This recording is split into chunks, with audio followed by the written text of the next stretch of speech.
From finding out I had a BRCA mutation to today, just about to have a mastectomy, my boobs lopped off. What happened? What's my journey so far? So I think, same as most people, I found out about BRCA mutation through Angelina Jolie. Thank you so much, Angelina. She has done the world of good for raising awareness. I think when that happened, it was 2013. Wasn't relevant to me whatsoever. Not really anyone I've known in my family have died of cancer, so just it didn't resonate with me. So I kind of heard about it but didn't do anything about it at that time. Then my mum got diagnosed with ovarian primary peritoneal cancer. And it was strange. I was going to visit her one day and I was getting the train from Brighton to Worthing, and I walked into the station and a guy who was giving out free stylist magazines just gave one to me, and I usually try and avoid their eye, like, don't look at me, I don't want any freebies. I love freebies. But this one I took. I was like, I've got 20 minutes, I'll sit down and read it. And there was a big spread in the Stylist magazine. It was, I guess, October, Breast Cancer Awareness Month, and there was a spread about BRCA. That's the first time I had really read about it. And I remember getting to Mum's house and saying, have you heard about this? And she was like, no, never heard about it. And then we parked it there. Again, you don't think this is something that you'll ever go through. I remember reading this article and thinking, oh, if I was them, I would do this. The woman in this article had had a mastectomy and she was waiting to have her ovaries removed, so oophorectomy. And I remember thinking, oh, what's she waiting for? I remember thinking that, so judgmental, not realising all of the health implications about having your ovaries removed. So lots of learning on that. Things carried on. I knew that Mum had had the test for BRCA, but again, it's not really relevant to me. And it was on a Sunday, I remember this very clearly, and my boyfriend had some of his mates down for the weekend, and it was sunny, it was in August, we were sitting, drinking pints in a beer garden, having a lovely time, and my mum just randomly texted me about this genetics. And I said to her, she was being quite cagey, and I was like, have you got your results? And her response was something like, I have. I cannot talk to you about this, you need to be talked to sensibly by the professionals. So she didn't tell me that she'd had it, but basically from that I guessed that she did. And in my head, I didn't know anything about it, so that was her telling me that I had it as well. Bless her, that is not the way to tell your daughter that you've got a BRCA gene mutation, but she was terminally ill and, you know, she died like 11 days after that, so I will forgive her.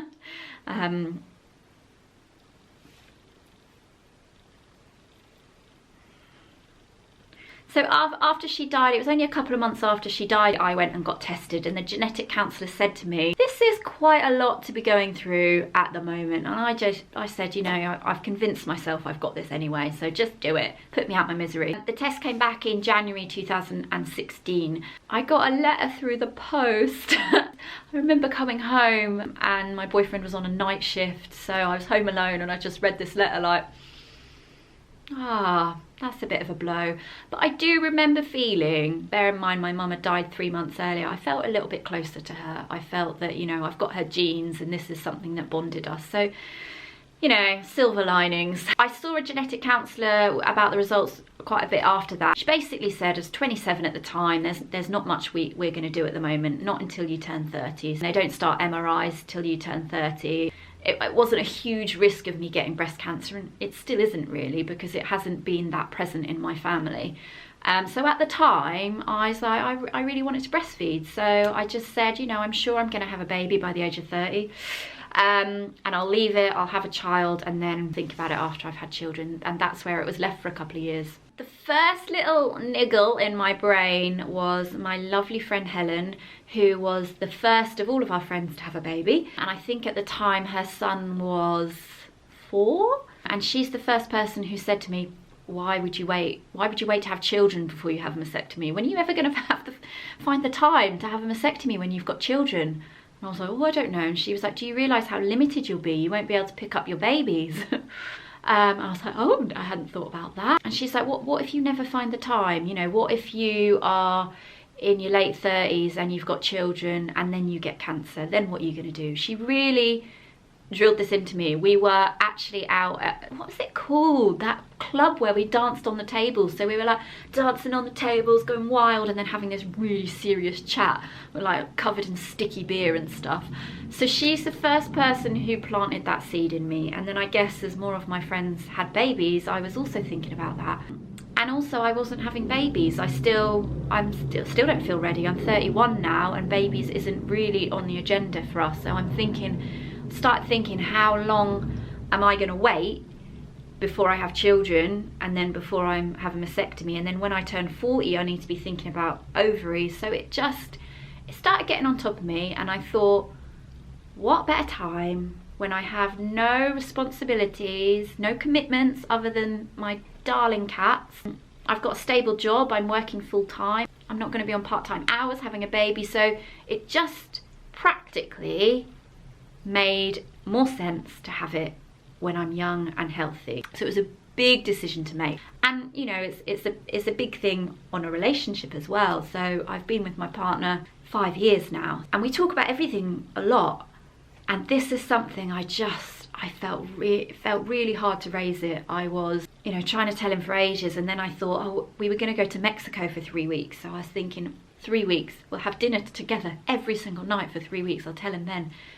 3 weeks kind of came and went in Mexico, and it was right towards the end of the holiday, because I kept thinking, I don't want to ruin our holiday. I don't want to start talking about this and having these deep chats. So I left it right till the end, and we were drinking some margaritas, and I just came out with it. I think I'm gonna have a mastectomy, blah blah blah. He was super supportive, but it was probably still a bit of a shock for him. And then I turned 30, so I had my first MRI, which I loved, by the way. You get to just, when do you ever just relax like that? Put some earplugs in and you have to stay still. It's kind of like a deep state of meditation. So I really enjoyed that, but I also was like, I can't be bothered to have these every year.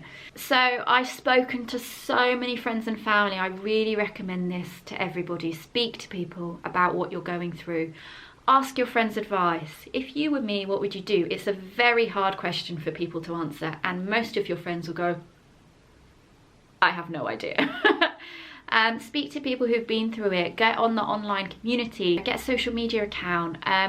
Try and find some support groups in your local area. You need to talk to people who have been through it and who can advise you. So I joined Keeping Abreast. I'd met a couple of providers who'd already gone through the operation, which was very reassuring. And then it kind of just snowballed. I got referred to an oncologist, I got referred to a plastic surgeon. I have started vlogging since then, so I've got a consultation number 4, which you can have a look and see my thoughts after that. Yeah, and it's gone from there.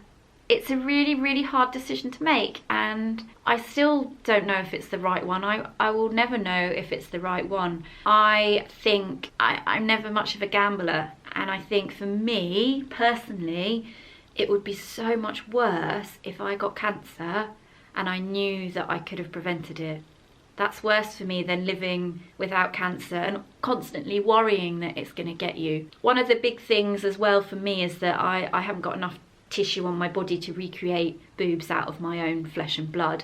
And they said to me, isn't it funny, like, you think if somebody says to you, you might die of cancer, that's enough to make you make your decision. But actually it was when they said, if you got cancer, you might have radiotherapy, and if you have radiotherapy, it's much, you know, more challenging and dangerous to do the operation reconstruction with silicone implants if you've had radiotherapy.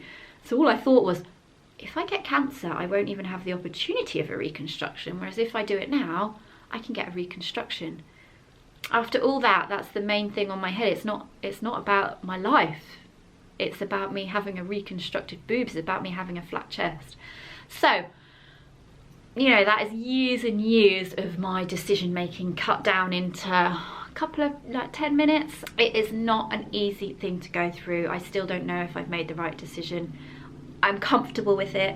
I'm at peace with it. But, you know, what if I am going to be completely fine and live cancer free for the rest of my life? I don't know.